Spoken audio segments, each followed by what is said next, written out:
other 8 parts of those other 6 parts. That's why they're so powerful, because the 2 of them together can express a complete thought. And that's why they're considered the 2 most important parts of speech. But not only that, one of them alone, which is it, a noun or a verb, one of them alone can express a complete sentence. It's a verb. What's an example of a verb that expresses a complete sentence? Use a verb in a complete sentence and express a complete thought.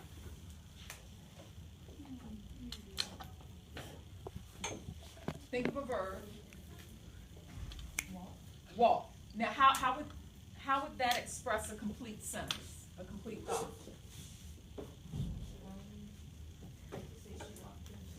That's a sentence with 4 or 5 words. How about with 1 word? How could you use walk to express a complete sentence? How? Now that's a whole that's a noun. What about if, and this is, it's not requisite, but what if you issued a command? How would you issue a command with a verb? Say it again. Stop. Stop. So when you say stop, you're doing what?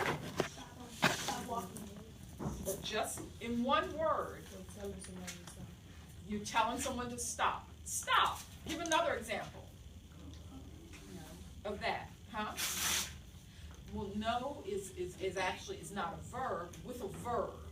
With a verb. In other words, we're showing the power of in other words, nouns and verbs are both 2 of the most important of the 8 parts of speech. But many people argue that the verb is the most important because it can be used by itself to express a complete sentence. If you issue someone a command, run, go, and as she said, stop, so you stop. So stop.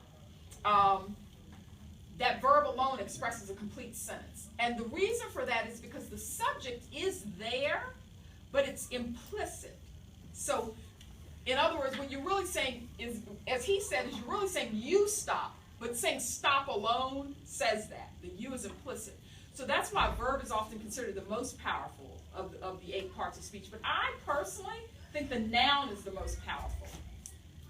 And the reason I think that is because if we were as a class to take a trip to a foreign country to do a study abroad, where would you want to go? Paris. Okay. So we go to Paris, and we're in Paris, and let's say, or we're in France. We're in Paris for a day, but then we have to go out and study in the countryside where no one speaks English. Let's presume no one speaks English. They only speak French. And you have to get along, and we have to manage for 6 months in the Parisian countryside in France, where no one speaks English. What words would you have to learn first? Yeah, why? Other than greeting people, other than hi and how are you, what else would you want to learn? You're going to be there. What are you going to need that day, that first day? Okay, we said other than a greeting, you need directions. See? What else do you need? You've got to survive for, right, but you've got to survive for several days. What do you need what are you going to need? Food. Food is a what?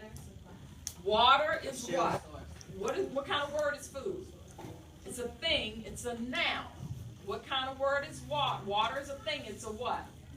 It's a noun. And someone said shoes, clothing, right? Shelter.